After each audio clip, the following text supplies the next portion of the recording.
Well, good morning. I'm Andy Rowe with Cadalyst magazine. I'm here at the Year in Infrastructure with our Bentley finalists in the category for facilities, campuses, and cities. And I'm here with Darius. Darius, I'll let you introduce yourself and your project. Okay, hi. I am Darius Pupeikis. I am from Kaunus, Lithuania. I am a representative of Kaunus University of Technology, Faculty of Civil Engineering and Architecture. And my background is civil engineering, and currently I am a head of Center for Smart Cities and Infrastructure. Well, thank you, Darius. Tell me a little bit about your use of BIM and digital twins on your project. What were some of the benefits of using BIM and digital twins? First benefit I would distinguish, it would be related with education. I mean that our students could accommodate their projects into the digital twin, and this digital twin could grow, and our students could see the real environment, how they can engage, let's say, in some decisions and develop their own projects. And in this case, education process becomes more mature, more qualitative, and better for us and for students as well. Especially, I would say it's important for younger generation because they better understand 3D environment, and they can't usually so easily, work and manage with 2D drawings. That's quite a significant point, I would say. Another one, I would add, it's related to academic field. That means it's like a playground or sandbox for our academic persons. They can accommodate research results in our digital twin. In this case, our digital twin serves as a pilot project for our horizon projects, and it is very beneficial. And one more, I would add that digital twin raises awareness for construction industry, for municipalities, even for academic colleagues from other faculties or universities. They can see some, let's say, interdisciplinary contribution in this digital twin, because built environment covers almost everything. That's why it is important, to think about interdisciplinary point here, and that's why we are we are planning to attract more and more competencies to digital twin, to start with end in mind, to think about use cases, and on one side, and on another side, we have to think how to implement these use cases, because there are capabilities, of these technologies. We have to combine these technologies, we have to develop it, we need platforms, we need to think about data standards, and so on. Okay. Yeah.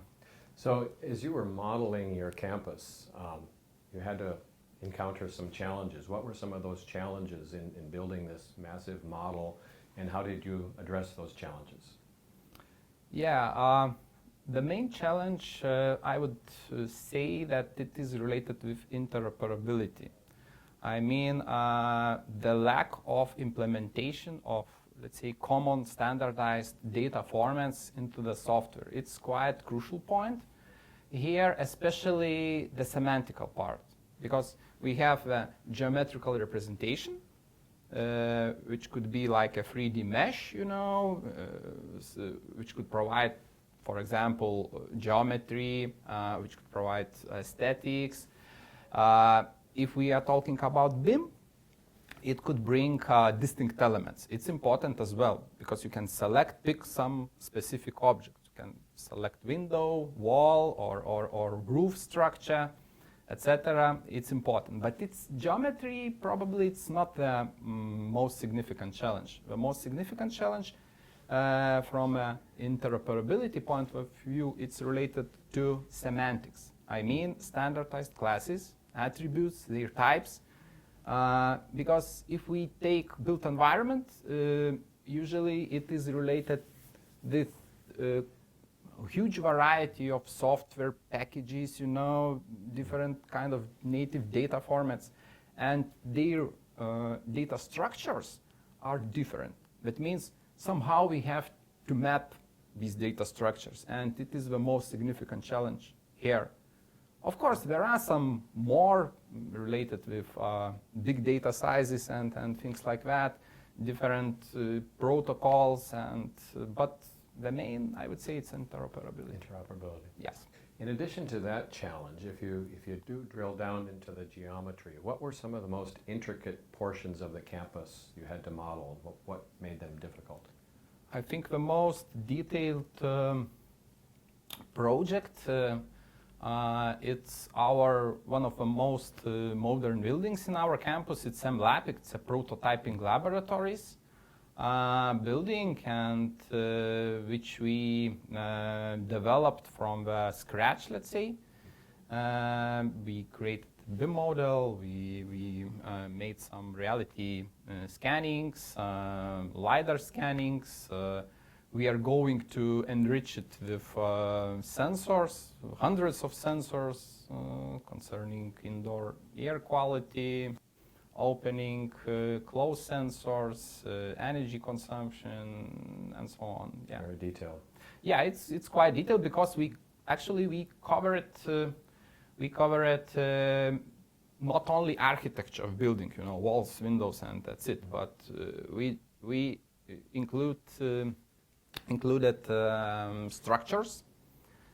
We included HVAC system, heating, ventilation, air conditioning, yeah, water supply, sewages, as well some points of electricity, various assets inside, that means equipment, furniture, some points what concerns outdoors of building, site, yeah, it's quite detailed, I would say. Right, okay.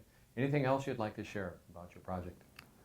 Oh, maybe, I don't know, actually, I will present later and probably the main things I would Okay. mention. Well, thank you very much, Darius. Very interesting project. Thank you.